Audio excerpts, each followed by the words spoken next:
I want to thank you. This is amazing. I know the fire marshal had to send a lot of people outside, unfortunately. Don't worry, you're safe, but a lot of people are not so happy right now. They're standing, hundreds of people are outside. That means you have prime real estate, right? Right? You know, I just saw backstage, there's a man that I have great respect for, Dan Gable. We all love Dan Gable. And I mean, I watched his whole career, and I used to wrestle a little bit. I wasn't too good at it. And I tell you what, I watched his whole career, and he was just amazing. Years and years without being defeated, and Olympic gold medal, and one of the truly great guys. And I just said, Dan, come down. At least we have to introduce him. Where's Dan Gable? Come on up.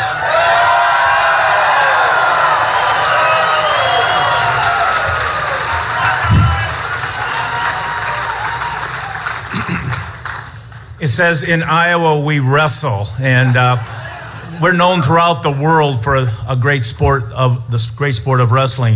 You know, I'm here on actually probably more on behalf of wrestling because this guy actually wrestled and I knew that. But morally, I'm here for like an education purpose, just like you are. You know, a lot of you are probably already committed to him and you want to go that way for sure. And, I'm here to get an education to hope to be able to change hats and put the wrestling hat on. And even though it represents Trump, I'd like to put this Trump hat on as well. So,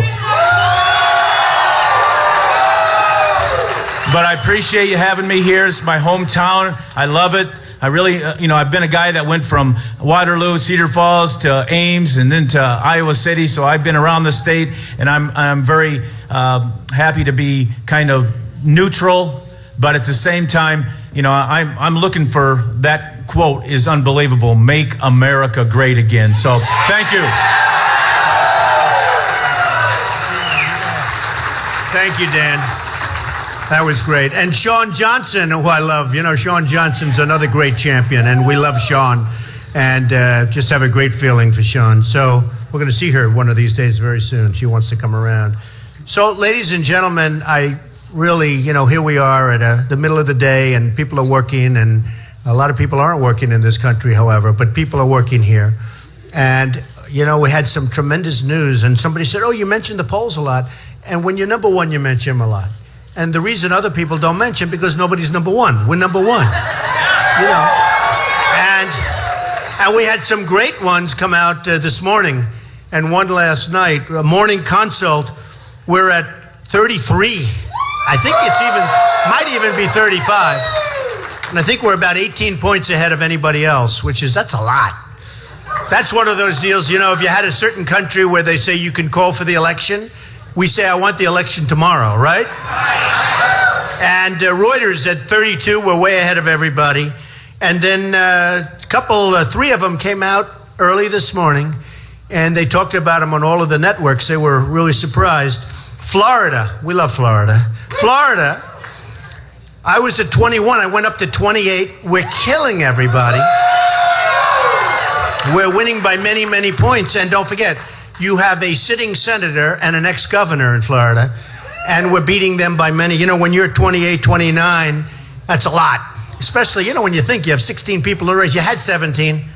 One did sayonara, and now you have 16. So you have 16 people in the race, and when you get almost 29%, that's pretty good. And so that's Florida. Pennsylvania beating everybody. Pennsylvania just came out. And these are the big ones. These are the big polls and the respected polls. And Ohio beating everybody, 23. We're beating the governor of Ohio, who's a nice guy, by the way. I don't know, maybe there's a mistake, because actually the governor of Ohio is a quality guy, and he's doing a good job. But we're beating everybody by a lot in Ohio. So, I love what I see. We're having such a great time. We went on Meet the Press. It was very interesting. Anybody see it on Sunday? And Chuck Todd, who's a very good guy, but he asked me a question. Are there any reasons for which you'd get out? Is there any possible? I said, honestly, Chuck, I'm not a masochist. And I went through and I read something, and I said, I'm not, if I were doing badly, I guess I'd get out. If my polls went down to nothing, and if you guys weren't all calling, wanting interviews, because, you can always tell how you're doing, because, the level of calling for these shows. And then they want to do gotcha, constantly. You do 400 interviews. You answer one question a little bit. So he said, well, is there any way? I said, honestly, if I did terribly, and all of a sudden next day headlines, Trump may get out. In other words, he may. I said, I didn't say that. I said, in fact, my wife said, I'm not going anywhere. You better believe it. He knows Trump. You've got the same mentality, right? We're not going anywhere. But I watched the politicians. They're at 1. I watched one of the politicians the other day. He's at 1. No chance. In fact, I think he's going down to 0. Would you get out? Absolutely not. We're in it to the end. Now, he's going to cancel out next week. But honestly, that's called politico speak. When you do that, and when you talk that way, it's really easier, because there's no story. So if he would have said, well, I'm thinking about it, I'm not doing well, of course nobody would have written that story anyway, because nobody cares. So politics is interesting, and I was never a politician before. For 3 months I've been a politician. And for 3 months we've been number 1. They used to say, well, Michelle Bachmann, nice woman, Herman Cain, good guy, but they were there for a week. And you know all about Michelle Bachmann, right? She won your straw poll, which you don't have anymore, right? Tells you. But she's a very nice woman, and Herman's a great guy. But they always say, well, they were there, but they were there for a week. We've been there for now 3 months, more than 3 months. So it's good. It's good. But we talk about political speak, and I went through this process because to me, it's very interesting. Politicians are all talk, no action. They don't get it done. And by the way, I am funding, as Sam told you, I'm funding my own campaign. I'm putting a fortune. I'm spending a lot of money. Not as much as I thought, because frankly, I'm getting so much publicity, I don't have to advertise so far, right? In fact, they did a piece in the Washington Post, and they said Trump has spent like $2 million, or whatever the number is that they used. But they said it's brilliant because he's leading and he spent less than anybody. That's like Charles O. Finley. Do you remember Charles Finley? The Oakland A's. He won the World Series like 3 times in a row, and he had the lowest payroll in baseball. Isn't that brilliant? To me, that's good. But to me, it's also maybe being a businessman. It's being a businessman. And if you're covered a lot, the last thing you want to do is now you see Trump is covered, bum, bum, bum, all over the programs, and then we put an ad in, right? Who the hell wants to see an ad? You OD on Trump. That's no good. I can't have that. But you call it politico speak. And I went through this process because to me, it's very interesting. Politicians are all talk, no action. They don't get it done. And by the way, I am funding, as Sam told you, I'm funding my own campaign. I'm putting a fortune. I'm spending a lot of money. Not as much as I thought, because frankly, I'm getting so much publicity, I don't have to advertise so far, right? In fact, they did a piece in in the Washington Post, and they said Trump has spent like $2 million, or whatever the number is that they used. But they said it's brilliant because he's leading and he spent less than anybody. That's like Charles O. Finley. Do you remember Charles Finley? The Oakland A's. He won the World Series like 3 times in a row, and he had the lowest payroll in baseball. Isn't that brilliant? To me, that's good. But to me, it's also maybe being a businessman. It's being a businessman. And if you're covered a lot, the last thing you want to do is now you see Trump is covered, bum, bum, bum, all over the programs, and then we put an ad in, right? Who the hell wants to see an ad? You OD on Trump. That's no good. I can't have that. But you call it politico speak, and honestly, I know it better than anybody because I've always been the fair-haired boy when it comes to politics because I was always a contributor. So I know the system, I know it well, and I was watching Jeb Bush, and Jeb Bush announced, he's a nice person, and he announced, and he is the mentor, as you know, of Marco Rubio, who's another nice person. And everybody said Marco will never run because he couldn't do that, it would be total disloyalty. And he would never run because Jeb Bush announced already that he was running. And they end up where Jeb runs, and then a few weeks later, Marco announces he's running. Everyone said, no, that can't be because loyalty. Well, first of all, politicians aren't loyal. You got to remember that. Okay. That was the only problem I had, thinking that maybe but loyalty. So loyalty's bad. And then you could see Jeb was very disturbed, but they went up to him. What do you think of Marco Rubio? Now, I would have said horrible things. I would have said he's a disloyal, that sounded like, right? I would have done that. And most of you would have done that, other than the politicians in the room. And you're all great politicians, by the way. Got a lot of them. This place is packed. But I would have said, I wasn't so happy, okay? But I saw Jeb, and he said, oh, I love Marco. He's a great guy. He's my friend. He's my dear, dear friend. I'm so happy he's in the... And you can see he's seething underneath, right? And then they said to Marco, well, what do you think of Jeb? And he said, Jeb is my dear, dear friend. And I said to myself, this is political speak. That's why we're not getting anywhere, folks. We're not getting anywhere. It's not working. We need something that's much tougher, much stronger. You know, they did something today that was my daughter sent me a beautiful article. She was reading a book about Winston Churchill, Tough Cookie.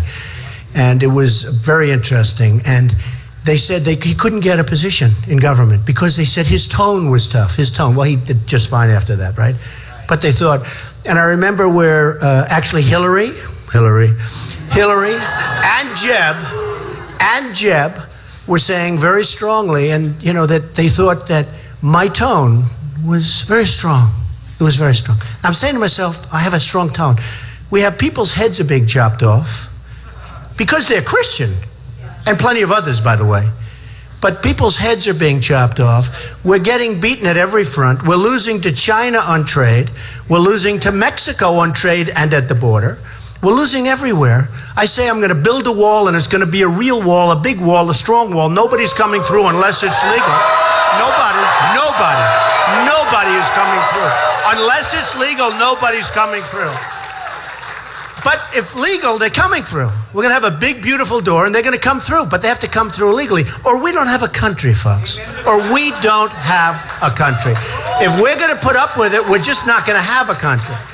And, you know, and don't worry, I won't. Don't change. He said, I'm not going to change. It's going to be built. And, you know, it's interesting. So then the politician said, and if you look back 12 years ago, everybody wanted the wall. You know why they couldn't get it done? Environmental impact statements. They couldn't get the environmental impact statements, among other things, but they couldn't. But everybody, you look at all of the people running, and on the Democratic side too, take a look. Everybody thought it was a great idea, but they couldn't do it because they don't know how to build. The cost was too much. The wall was just a little thing, you know, where they drive trucks over it. Do you see the picture in the paper? Where they put a ramp on each side and they drive drugs right over, back and forth. This truck, it's having a field day. It's just terrible. So they all said it won't happen. And they said, and then I made another statement. And I love Mexico, and I love the Mexican people. I have thousands and thousands, over my life, thousands of Mexicans and Hispanics. I'm doing great with the Hispanics. Nobody knows it. A radio talk show host, a Hispanic radio talk show host said, you know, they love Trump. That's right, because the ones that are in the country legally love me. Because they don't want what's happening. They don't want to see what's happening. It's true. They don't want to see what's happening. So, and they want to see a wall, and they want to see what I'm saying. In Nevada, the state of Nevada, you probably saw the poll came down. I'm leading with Hispanics. I'm doing fine with Hispanics. I'm doing great. And once they know and really hear my platform where we're going to bring jobs back from China, from Japan, from all these countries, believe me, we're going to do something. Numbers are going to be phenomenal. We had a poll with the African Americans where I was at 25%. That's a huge number for a Republican primary. It's, I think they said, the biggest number they've ever seen. And somebody said, if you actually got 25% of the African American vote, the election's over. It's over. You win. It's over immediately. So we're doing well, and we're going to continue to do well. I look at what's going on with the country. I look at how we're being taken advantage of in so many different ways. You know, we came up the other day, you saw, with a tax plan that really has been well received. And we're lowering it big league for middle income. We're lowering it big league because the middle income, it's like forgotten. They're like our vets. Our vets have been forgotten. They have been forgotten. And we're going to take care of our vets. We're going to build our military bigger, better, stronger than ever before. Ever before. Ever.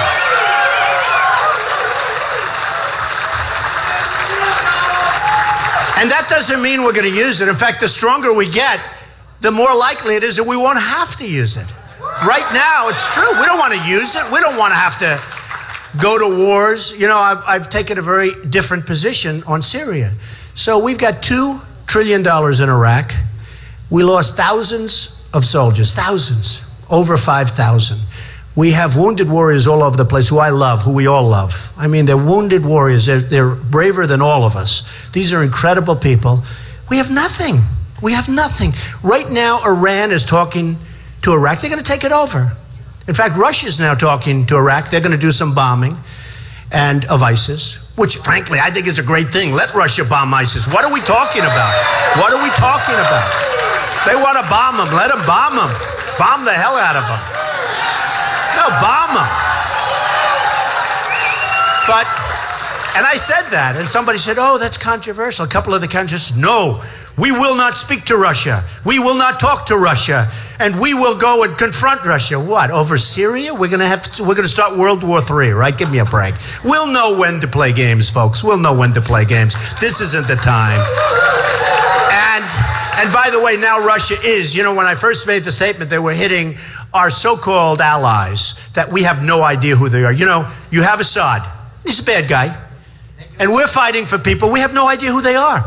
A general, I spoke to him 3-4 days ago, good guy, knows that area very well. I said, what do you think of the allies? We call them the allies. They're called the rebels, Free Syrian rebels. What do you know? He said, we know nothing about them. He said, they could be ISIS. We have no idea. So we're going to spend billions of dollars, all of this money, get into another quagmire. Watch, Russia will be in a quagmire. If you remember, Russia, when it was the Soviet Union, big, they went bankrupt. They went bankrupt over Afghanistan, right? They went back. They were there. They thought it was going to be like a 2-day deal, and it turned out to be a quagmire. Syria is a quagmire. And then you hear, we're going to take in, so originally I heard 3,000 people from Syria, right? We're going to take in 3,000 people. I said, you know what? Taking 3,000 people. I said, you know what? They asked me on one of the shows, what do you think, Mr. Trump? I said, well, couldn't somebody else do it? We're always doing it. Couldn't somebody else maybe do it for a change? But you know what? 3,000, I guess it's okay. From a humanitarian standpoint. You look, it's terrible. And then the next time I was on television, it was 10,000. And I said, I guess, do it.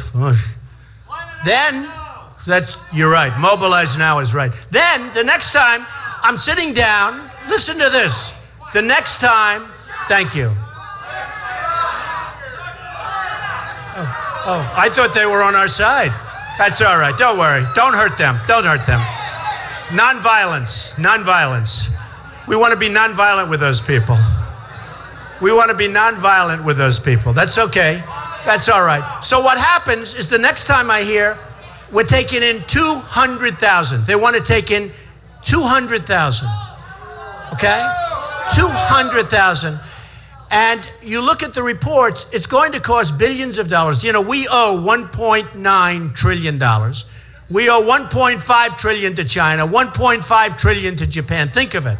We owe think of it. We owe 19. It's impossible for us to survive as a country if we keep being stupid. We're not going to have a country left. We're not going to have a country left. So, and thank you for not hurting those people. I thought it was, you really behaved well. Look at the size of this guy. You were so nice. They are so lucky you were so nice. Thank you very much. That's good. Nonviolent. Every once in a while we talk about nonviolence, right? You're surprised to hear that from Trump, aren't you? But we have now, so we have 19 trillion in debt. We have to get rid of it. We have to start at least knocking the heck out of it. And to bring these 200,000 people in, 200,000, that's like an army. Maybe that's it. Because I look and I see the migration, which is sad. But then I look and I keep looking. I said to my wife the other day, I said, I don't see too many women there. I don't see that many children. I see really strong-looking men. They look like Dan Gable, okay? And even younger. But I see all these young, strong men. And I'm saying that's a strange migration because they're all men. So then I said, I wonder why they're not fighting for their country, number one. And then you see what's going on in Germany where they're having tremendous problems with what's happening with their women, with these people. And what's happening, you're reading the stories. I hate to even repeat what's going on. So now they want to talk about 200,000. I'm looking at all these men. We're going to bring them into our country. We know nothing about them. They're not documented. They can't give you papers. They don't know anything. We know nothing. This could be one of the great Trojan horses. This could make the Trojan horse look like peanuts. Okay? Now, is that the case? Probably not, but the word probably is not acceptable. It's not acceptable. Probably not. It's probably not the case. But you know what? Why are we taking chances? We're going to spend billions of dollars over a 10-year period. They say it costs billions. And I actually said to one, and I've said it very strongly, because if I'm president And if I win and I become president, they are going back. They're going back. They're going back. They're going back.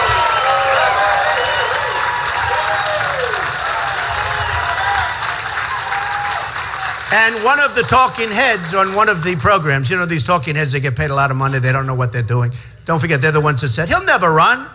Then they'll say, he never files his financial. He won't do it because maybe he's not as rich as people think. And it turned out I'm much richer. I did file them, and I filed them on time. It turned out they said, oh. Then they're saying all sorts of things. Well, he won't last long. So when I started, I went to 8, and they said, he plateaued. Then the next week, I went to 16, right? And they said, oh, well, but that's a plateau. Then I went to 20 to 24. I mean, we had a poll today. I think it's 35 or 34. It's crazy. I want a plateau now. I'm satisfied. Hey, you know what? We want a plateau. But, you know, you look at it and you look at the thinking that we have and the thinking that we have going on in the country and what's happening. And we have to run this country with heart, with tremendous heart, with tremendous heart. We're going to repeal Obamacare and replace it with something much better. Much better. Much better. I don't know. I guess you people know very well. You see your premiums are going up 25, 35, right? Right? They're going up 35%. One person was on the other day, 51% increase in premiums. Your deductibles, forget it. You might as well, you're going to be dead by the time you can pick up. The deductibles are so high. They're unacceptable. So you really don't even have insurance if you think about it. We're going to repeal it. We're going to replace it with something great. We're going to get rid of the boundaries. You know, I have thousands of employees in different states. If I go to one state, I can't really go outside of the boundaries. You know, they have an artificial line. We're going to take care. So, you know, it's sort of interesting. We're building a wall at the border, but for insurance purpose, we're taking those walls down. Because what it means, I never actually thought of that before, but we're going to do the opposite. But what it means, you don't get bids. I get like one bid. And they say, take it or leave it. Oh, we'll take it. You get no bids. You get no bids. You feel like a jerk. And what happens is when those artificial lines wrapped around New York State, and you know who's making a fortune with Obamacare? The insurance companies. They're making a fortune. Now, they would rather have that than have where they can bid on all 50 states. They can bid on 50 states and beyond 50 states. They can go anywhere. They would much rather have a monopoly in Iowa. They'd much rather have a monopoly in New York or South Carolina. I was in New Hampshire the other day. They want a monopoly there. Than have the right to bid where you have 20 people, 20, 40.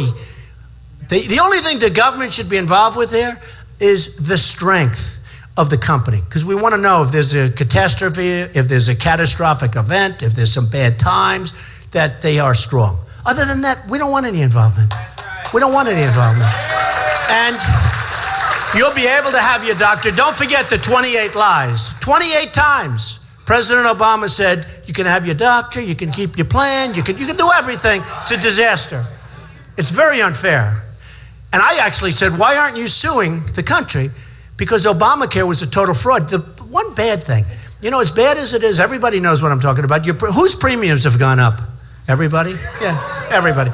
So everyone knows what I'm talking about. And I said, why isn't somebody suing? It's a fraud. Because it was sold based on a fraud. And even the Democrats, they don't want any part of it. They were sold, they were even convinced, some of these senators and all that had a vote, they were convinced that, you know, all of these things would happen. It was a total fraud, turned out to be. Remember the guy who did the plan? He turned out to be a liar, and he went to the class and he was bragging about how stupid the American people are. Everybody forget. What was his name, remember?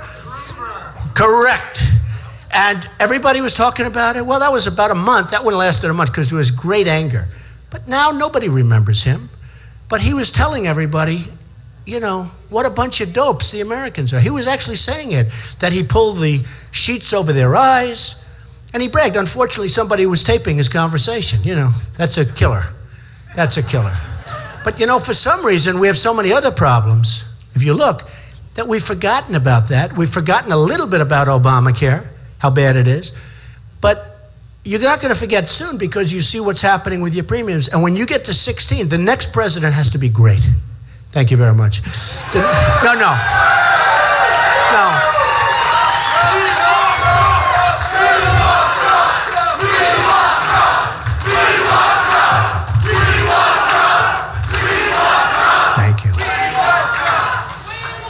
The next president has to be great because in 16, Obamacare just kicks in. You know, it's funny. They gave me a review on my speaking ability. The other day. And they gave me great marks. Really great. In fact, I said, maybe I should do this in charge and do it professionally. No, they gave me great marks. But you know what they said? His one mistake is he speaks through the applause. In other words, people are applauding and I speak through. You know why? Because I'm so excited about talking about this stuff. Because, you know, I don't want to wait for the applause. Does that make sense?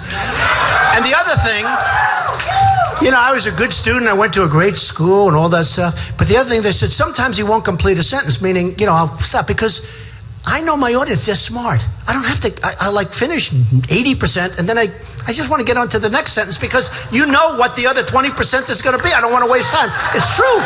It's true. But they gave me these great marks and they said he speaks through the applause. So now what I did the other time, we had an amazing day in Tennessee last week. We had a tremendous, we always have tremendous crowds. Hey, in Dallas, we had 20,000 people in the Mavericks Arena where they play. And we had 20,000 people. Mark Cuban, he was terrific. He said, you want to use it? And we had a few days to fill it up. In Mobile, Alabama, we had 35,000 people. In Oklahoma, we had 20,000 people at a band shell. It was incredible. I mean, it was incredible. And it's fun to speak because a friend of mine last night, he said, are you at all nervous? I said, you know what, it's funny. You don't get nervous, even though I have all these live television cameras. You know, they have trucks outside. Everything's live. My speeches are always live. I'd say, why don't you let me do some non-live so I can repeat it a little bit? You know, it's tough when you're on television. You can't even repeat the same speech. But he said to me, do you ever get nervous? I said, you know, it's funny. There's such love in the room. Every room. There's such love. It's sort of like a happening experience. It's a crazy thing. You don't really get nervous. There's nothing to be nervous about. We're all on the same side. And there's a great feeling in these rooms, not only here, but if I go to any other place. I mean, in Dallas, 20,000 people. I'm sitting there with a little thing like this. And I'm saying, it's like, there's nothing to be nervous. Everybody is going crazy. They're applauding. Because you're saying, you know, they called it the silent majority, and people hit me for that. Oh, that's not nice, because that represented something years ago having to do with Nixon, frankly, and they were saying, oh, that's not nice using the word silent majority. And I said, but you know, it's such a descriptive term because we do have a silent majority. But then I said to myself, it's not really silent. It's really not. I mean, you see yourselves, it's not a silent majority. It's really a very, very aggressive, noisy society now. It's not even a good term to use, silent majority, because it really is a society that wants results. We want to make great deals. We want smart thinking.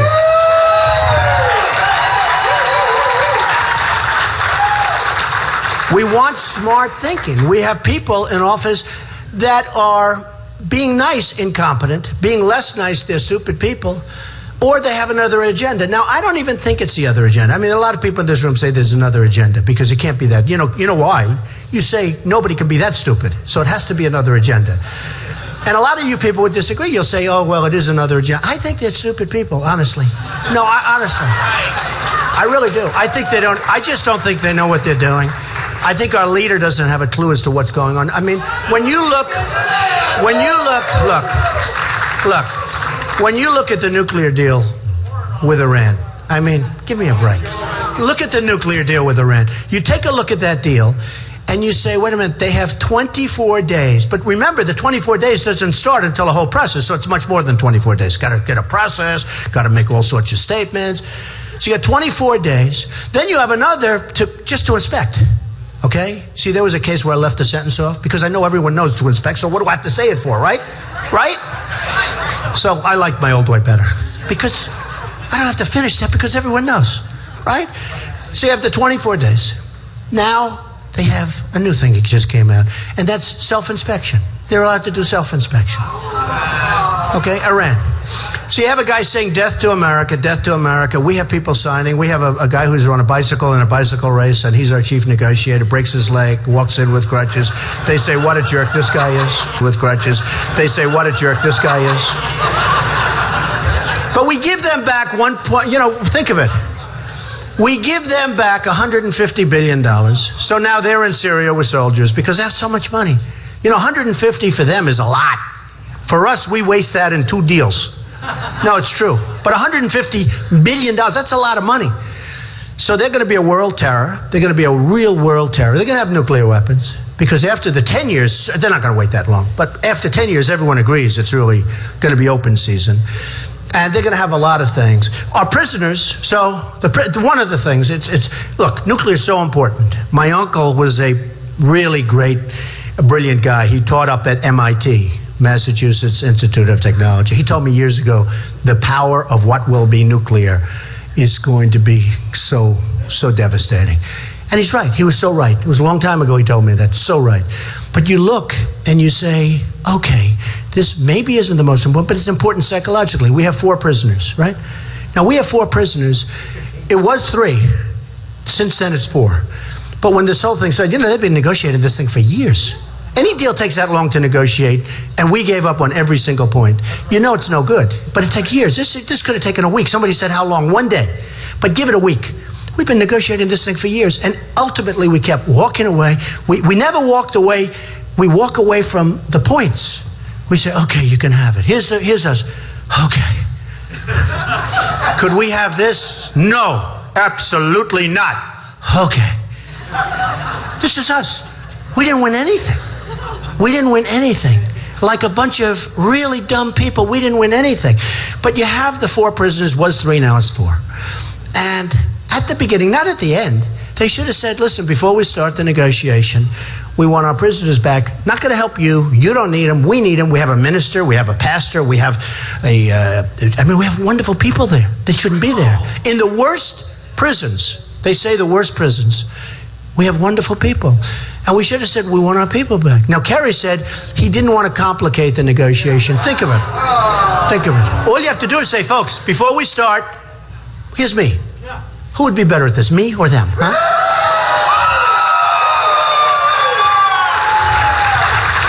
And you go, the beginning, right? I'd say, first thing, good afternoon. Maybe I wouldn't say that because it's just a waste. Honestly, it's a waste of time. You ever see these guys, they walk in, oh, it's beautiful weather. Isn't it, Donald? Beautiful out. Raining. Oh, it's raining. How the Yankees doing tonight? Who cares, right? Who cares? We want to get to business. So the first thing you say is very simple. Fellas, we want, all fellas, by the way, I hate to say to the women, they haven't figured out that women are smarter than men. They haven't figured. It's going to take them another 150 years. And 150 years from now, they'll be doing it really right. But they are. The Persians, great negotiators. Great negotiators. The Iranians are great negotiators. Great. Always been known for it. I don't know, why somebody would say, oh, that's not politically correct to say that. Just sort of happens, it's okay. But they're great negotiators. You say at the beginning, fellas, we want our prisoners back. You got to do it. Before we start, we want our prisoners back. Now, if you had the right messenger, immediately they'll say, okay. If they didn't say okay, what you do is you get up and walk, you double up the sanctions, and they'll call you, I guarantee, probably within 24 hours, but certainly within a week or 2, and you get your prisoners back. That's the end of that, okay? But they didn't even ask for the prisoners. So now, 2 days ago, I'm reading the paper, and I see what they want. They're now willing to open negotiation. We just gave them everything and $150 billion. Now they're willing to open negotiations for our prisoners. But they want 19 prisoners that we have. And they want other things. And the statement was, we want 19 prisoners and we want many other things. Oh, how stupid are our people? It's so embarrassing. They want, I'm looking at one man, he's ready to faint up here because of this. He can't take it. Is that right? Look at him. Oh, he's got a Donald Trump shirt on. I love this guy. He says, you're fired. I love this guy. No, he's taking it. You got to see as I'm talking, he's going, oh. And he's not at all faint. He's a strong cookie. I look at him. I don't want to fight him. But it's just driving him crazy because he can't understand it. Neither can I. The incompetence of it all. So they want now, supposedly, 19 prisoners. I'm not surprised. They want 19 prisoners and other things. I'm watching 60 Minutes and I'm watching some of the shows, and I watched their chief negotiator about a month ago. And I watched him. I said, man, he's too smart for our people. He's too smart for Kerry. He's too smart. He's too sharp. He was sharp. And they said, what do you think? Will you get along with America? He goes, well, America has got to come a long way before we agree to get along. America will come a long way and if they behave, and if they do what's right, in other words, ka-ching, ka-ching, ka-ching, I just see this guy. And I'm saying, we don't have the people, but I have the people. Oh, do I? I have Carl Icahn. You know Carl. I have the biggest, smartest guys. I have guys, I'll put them in charge of China. Carl, do me a favor. Watch over the China trade deal. I will tell you right now. Just go back to your homes, relax. We were going to do very well, okay? Very well. I have guys that are so great. I have the greatest negotiators. I know all of them. I mean, most of them. I know them from New York, from Wall Street. You know, we put political hacks in those positions. We put Carolyn Kennedy in that position. Japan, Carolyn Kennedy. I see them whining and dining on 60 Minutes. I was on 60 Minutes the other day. Anybody see me? That was the highest rated show. I was on with Putin. We looked very nicely together, right? Very nice. I was on with Putin. It was Trump and Putin. I don't know who got the ratings. One of us did, because it was the highest rated show they've had in a long time. But I watched Carolyn Kennedy, and I see that Abe, who's the boss of Japan. You know, Abe, I don't know if you know, Japan is back. They're doing this monetary manipulation, their currency manipulation, big league. They were the kings, now China makes them look like small time. Okay? But Japan is really back. And I see them whining and dining, Carolyn. That's not for her. It's not for her. Because her position over there, the ambassador, that's a very important position, especially with Japan and a couple of countries. You know, in certain countries more important. She doesn't know anything about negotiation. And I see them whining and dining her state dinners. She's going to give up everything. I go to Los Angeles a few weeks ago. I see the biggest ships I've ever seen with cars coming in from Japan. Massive amounts of cars. And they're coming in like it's a Long Island Expressway off the phew. I'm going, wow, look at all those cars. And we sell beef. Some comes from Iowa. But you know what happens. They send it back, right? They send it back a lot of times. And sending beef back and forth doesn't work too well, right? I don't know too much about beef, but I know that. Not so good. It's called perishable. But they send it back. You know why? Because their farmers don't want our beef. So they're farmers, and they're very nationalistic. They don't want our beef. So it goes back and forth. But we, in the meantime, so we have, I said this the other day to my people, I want to get U.S. trade balance. I want to see, what do we make with China? Or what do we lose with China? And Japan and Mexico. I did the three countries. So I did Mexico first, because I wanted to see, because everyone says, you can't have politicians, right? How ridiculous.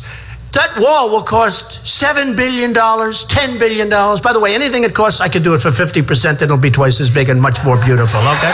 Anything. But I watch these politicians. A couple of them said to me today, because Rubio is very weak on immigration, very weak on illegal immigration. Bush is very weak. He said, remember, they come as an act of love, right? They're coming over. In the meantime, they're killing people. You know, it's your act of love. Act of love. Oh, just thinking. We got to get rid of these politicians, folks. Amen. So I said, what's the trade balance? How are we doing with Mexico? And the number was $45 billion a year we lose. $45 billion. We have and that doesn't include all the illegal drugs that come in, which is a much bigger number. That's probably bigger than the 45. And those drugs they go all over the place. Chicago, New York, all over. Los Angeles. You know, the liberals in Los Angeles love me. They all say, we want to vote for you because we're getting overrun by the illegals. You know, 50% of the new driver's licenses in Los Angeles are given to illegals. They're getting better treatment than our vets. Think of it.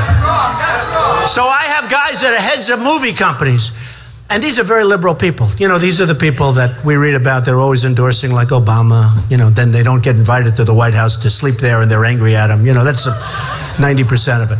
But these are people that aren't big for the Republican world, right? And they're all telling me, Don, they love you in L.A. They're all voting for you. Now, don't tell anyone I said that. But they're all voting for me. They're going to vote for me because they know what's happening. And they have a hard time with it psychologically, but they know what's happening. So Mexico, $45 billion a year. You mean to tell me I can't take $7 billion and build a wall? I know I can. In addition, we give Mexico billions of dollars.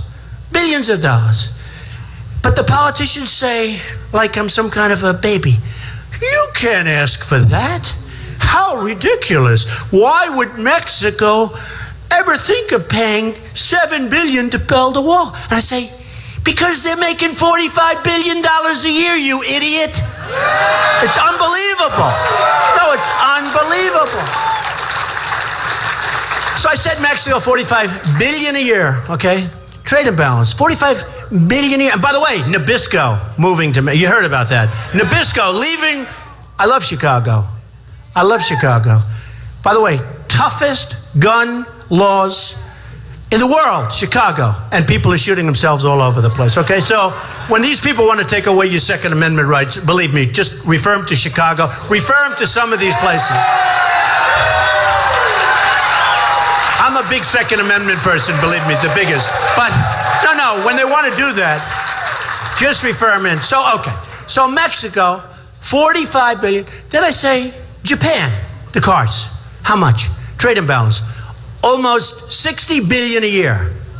Then I say, okay, this is the one I didn't want to hear. Give me China. Give me China. They come back, and these are great numbers. These are accurate numbers. Almost $400 billion a year imbalance. Imbalance. How do we have? Now, they're taking our jobs. They're taking our money. They're taking our base. And we owe them $1.5 trillion. How does that work? That's like, I always say it's like a magic act. It's like a great magic act. We owe them $1.5 trillion. And they're taking our jobs, our money, everything. They're taking hundreds of thousands of jobs out of Iowa and other places. They're taking it. Now, I have China. They're tenants of mine in my buildings in New York. I have the biggest bank in the world. They're great people. From China, one of the biggest bank. By the way, a bank that makes Citibank look like a speck of dust. It's so big. I think they have 400 million customers. Think of that. It's the biggest in the world. They're my tenant. And I say, the lease is coming due. And they come, we want to renew the lease.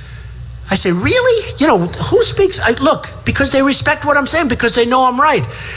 In a magazine, they had a thing, what do the Chinese most want? And one of the top 10 things that they most want, one of the 10 things was anything Trump. You believe it? And because they respect me. It's just respect. It's respect. So we have an imbalance with China of almost $400 billion a year. Now, if I can straighten out that one deal, our country's in great shape. I mean, I don't even have to worry about Japan, Mexico. I can just do China. It's so big. It's so big. It's so great. They have created, and I said this to another group, and they actually agreed with me, and these are very pro-China, and so am I. I get along great with the Chinese. Hey, look, they give me $25 and $50 million to buy apartments from me. Am I going to dislike them? No, I'm not. I mean, I have a great relationship. The funny thing is the United States does not have a good relationship with China, right? So we fight in Afghanistan, and Afghanistan has great mineral wealth. People didn't know that. Great mineral wealth. And you have tremendous mountains in Afghanistan.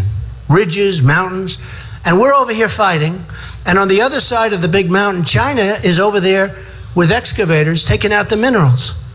We're fighting, they're taking out the minerals. Who is the biggest purchaser of Iraqi oil? The biggest purchaser is China. Now we spend our $2 trillion, our lives, our wounded warriors. The biggest purchaser is China. Look, I take my hat off. I'm not angry at them. I'm angry at our leaders. I'm angry at our leaders for not knowing what's happening. And I'll tell you something. I will bring that down to a point where you'll be very happy, and maybe we'll even make something. And even if we broke even, do you know the difference in our country if we could just be like even? And it's so easy to do. They manipulate their currency. They make it impossible for you folks and businesses to compete. They, by the way, charge taxes all over the place if you're going to send your product in there. We don't. We don't. You know, people talk about free trade. That's not free trade. That's dumb trade. It's dumb trade for us. I'm a free trader. But you need to have people that can represent us properly. I believe in free trade. And all we have to do is say, listen, if you don't bring your currencies up, if you stop it, because they just did a manipulation, the biggest in the last 2 decades. You read about it 2 weeks ago. Headline. Nobody does anything about it. They devalued their currency the most that they've done, and they've been doing it for a lot. But the last one was a big, because they figure that what we have is we have people and politicians, meaning our leaders, politicians, that are so inundated with other problems between Syria and the Iran deal, which we can't do, and so many other deals, that they've seen this and they are so inundated with so many problems that we'll be able to devalue the most we've done in 2 decades. 2 decades, that's 20 years. That's after killing us for the last long period of time. That we'll do it and we'll get away with it. And they got away with it. In fact, it wasn't even that big a story. But it means you can't compete. And all we have to do is say, fellas, look, here's the story. We're going to charge you tax coming into the United States. I don't think they'll ever pay it, by the way, because I think they'll behave. But we're going to charge you about a 32% tax coming in. And that's peanuts. We're being very nice at 32%, because what they've done is far greater than 32%. But all of a sudden, I have a friend from China who bought an airplane. In the United States. He can't get it back to China. I said, why? Because the tax is so big that I refuse to pay it. Now, you don't know that. You don't hear these stories. But with China, we don't charge them anything because we have people that don't have a clue.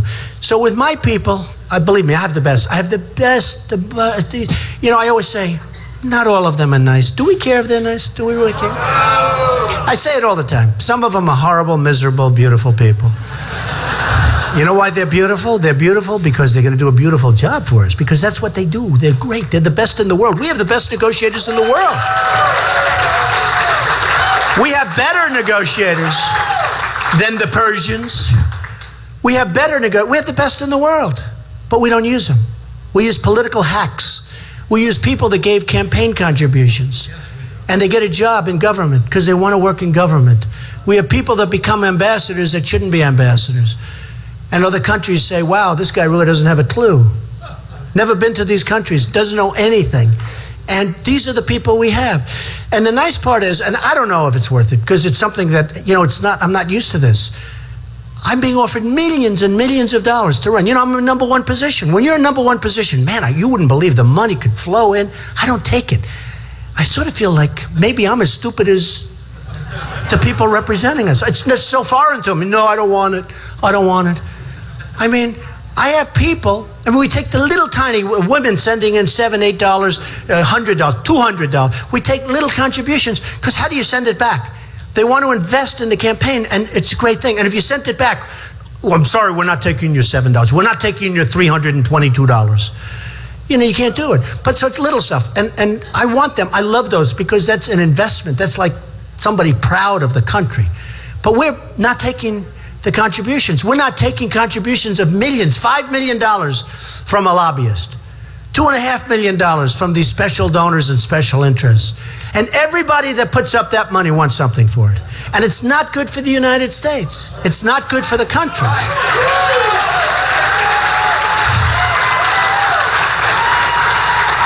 So I'm self-funding. I'm the only one that's self-funding. When you look at Hillary and Jeb and Marco and all of the people, they're all taking tremendous amounts of money. I mean, I had a case. It was a very bad thing. Club for Growth. You know who the growth is? Their wallet. That's the growth. Club for Growth. This group, they say, oh, we're a conservative group. They come up to see me in my office. The guy asked me for $1 million. I said, I never even heard of him. He wants $1 million. I don't mind. I can give him $1 million. But I never heard of the guy. So he comes up. They want $1 million for Club for Growth, a conservative organization. So I'm conservative. I said, well, that's fine. But, and I get it in writing to show you how stupid they are. He puts it in writing, writes me a letter. We'd like him in. We turned them down. They did negative ads on me in Iowa. Do you believe? Did anybody see the ads? They were actually good ads for me. I look good. I was younger. I really looked. I actually said, I wish I could look like that again. Wow. I didn't realize I was that good looking. No, they gave you these great ads. They said I raised taxes. My tax plan is cutting the hell out of taxes. In fact, if there was any criticism, it was that I cut taxes too much. But they said I raised taxes. They came up with all Nonsense. And I don't know, I spoke with Chuck, I spoke to my people. They say nobody even talks about it. But think of it. They come to your office, you say very nicely, no. All of a sudden, they come out with a vicious letter they're going to show up. I guarantee you one thing. If I gave them $1 million, there's no ads, there's no nothing. So a lot of cases, when you watch television, and they have $300, $400 million out there, all of them. Not Club for Growth. I think I've really crippled them. I've really hurt them badly. They have been hurt very badly. They have been hurt very badly. In fact, I'm doing a book because Simon & Schuster, great company, came to me. They want me to do a book. You believe this? So I said, I'll do it. And they made a big payment. I'm going to give it to charity, all of it. Big payment, a lot of money. I mean, I feel stupid not doing it, if you want to know the truth. The last thing I wanted to do is a book. But I called the book. You know what it's called? I was going to say, the Make America Great Again book. It's too nice because our country's in trouble. Then I was going to say, Greatness in America. And I said, it's too nice. Then I had a photographer come up, and I said, do you think I should be smiling? And took this beautiful smile, and there was one picture that was just mean. I think he got me in it was a horrible, horrible, mean picture. Like a nasty-looking guy, no smum. I'm like this. And then I said, I read something, and it was so bad. I said, we're going to call it Crippled America, because that's what it is. It's Crippled America. And we're going to call the book. And I thought I'd have some, Simon & Schuster, big deal, right? The best, the Rolls Royce of the books. And I said, I think they probably won't allow that title to be used because it's a tough title, nasty title. And we're going to call it Crippled America. It's going to come out in 3 or 4 weeks. I'm so proud of it. I worked so hard on it. With everything else, I'm writing books. This was the last thing. But it was a lot of money that's going to go to charity. And frankly, I think the title is amazing. And I use that horrible picture of me. It's a horrible picture. And I talk about our country. I talk about the problems. I talk about the solutions. But the biggest solution is really smart people. That's really, if you get right down, because there's so many things, whether it's trade or military or this or that, there's so many different things. The borders. Dwight Eisenhower was a good man, right? Everybody liked him. They did a big operation years ago, big operation where they moved people out that were here illegally. And it didn't work because they were moving them right over the border, and they kept coming back. And then you know what happened? They moved them all the way down south, hundreds and hundreds of miles away. Nobody ever came back. And nobody said Dwight Eisenhower was a bad person. He was a great humanitarian. He was a great general. But he was our president, and they did it. But we don't do things like that. Today we have Sergeant Bergdahl, a traitor, right? Bergdahl. So Bergdahl was a traitor. 6 people died going after him. He left. He was a traitor. 6 people died going after him. Died. Killed. Young, incredible kids. Unbelievable people. Young people. 6 of them died. Now they get Bergdahl, and what do? They trade one traitor for the 5 guys that they most wanted for the last 10 years. Right? They got the 5 guys, and this is the way we negotiate. And then the other day, I'm hearing, normally, hey, 25 years ago, 50 years ago, 100 years ago, you do what he did, it's bing, and it goes quickly, right? It's called, you're dead. Treason. It's treason. You don't even hear that word.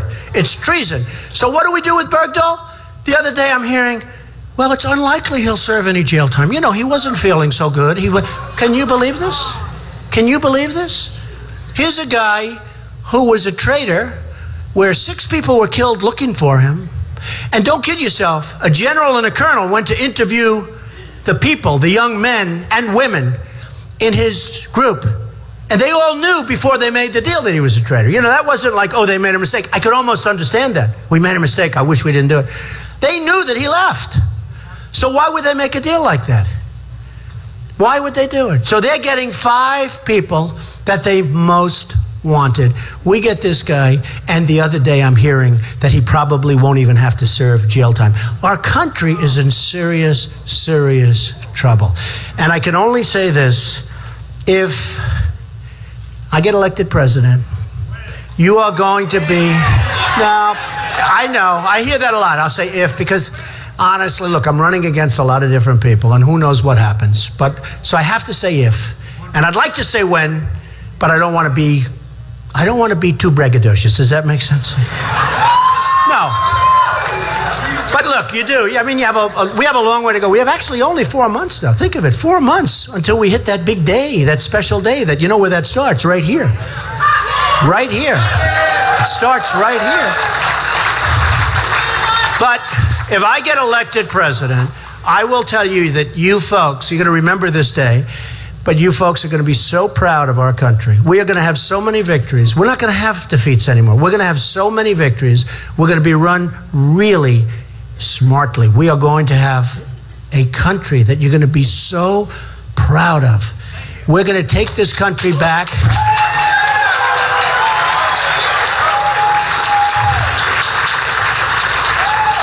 And we have something that's amazing. We have the people. I see the people. I see it everywhere I go.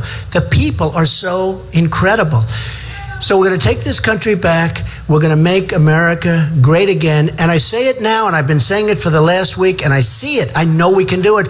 We're going to take it. We're going to make it better than ever before. We can do that. Better than ever before.